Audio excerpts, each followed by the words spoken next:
Germany, 1942. You had just been enrolled in the October winter semester at the University of Munich and were ready to start the new school year. As months progress at Munich, you start to hear rumors about some type of anti-Nazi literature. The whispers in the halls, hushed tones, and secrecy. On February 18, 1943, you swiftly run into the halls to change classes, only to find anti-Nazi literature pamphlets spread everywhere. You pick one up and start to read.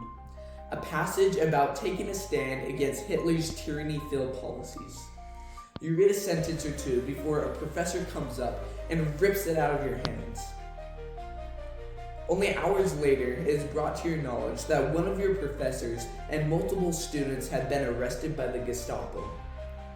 A week later, you watch their trial, and soon after, their execution.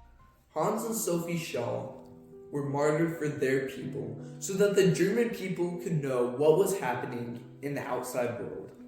They were tried and suffered a merciless death for the sole reason of expressing free speech. But in this case, of course, speech came with a much higher price to pay. Imagine yourself in the place of Hans or Sophie Scholl, your speech being stripped from you, lies plaguing the country you love. Would you have the same courage that the members of the White Rose did, to risk your very life to speak the truth? Our founding fathers were willing and ready to take the risk. In the 1760s and 70s, our founding fathers opposed King George III for justifying high British oppression consisting of immoral policies and taxes, such as the Intolerable Act and the Boston Massacre, resulting in the Declaration of Independence and many more. At this time, it was dangerous to speak out against the king, with growing fears of mob and militia oppressors. But to our founding fathers, it was a price worth paying. As Patrick Henry once stated, "Give me liberty or give me death." Our founding fathers knew what they were fighting for. Look at where our country is today, because they chose to make a difference. Today, we don't face the constant threat of torture or death, but we face a different threat, the erosion of liberty. Our founding fathers knew the corruption that could come with the king and parliament. Therefore, they created the United States Constitution and Bill of Rights. Our nation was built on the individual rights of the American people. The First Amendment reserves the rights to religious exercise, free speech, press, protest, and redress of grievances. Freedom of speech is as strong as a lion, but as fragile as a lamb.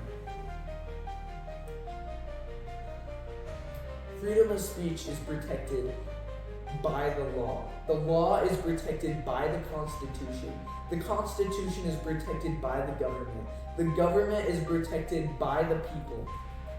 And the people are protected by the God-given rights to free speech.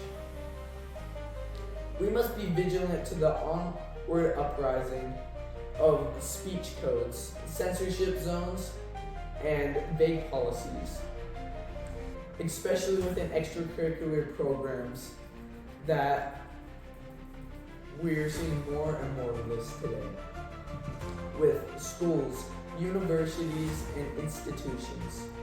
We must be vigilant about who we appoint as government officials. Because of their decisions, it will affect this cycle. It will either realign, get off track, or continue.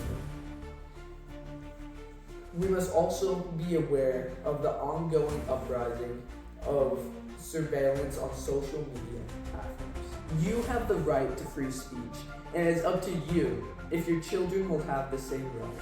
The best way to protect free speech is to exercise it by voicing the opinions of the American people. Sophie Scholl wrote, "Man in the midst of this world resembles a fire that flickers relentlessly, inflames us with apparent unpredictability, burns and dies. Should we blind ourselves to these dangers? Isn't it preferable to die of every gnawing pain than to roam this world freely and easily for falsehood.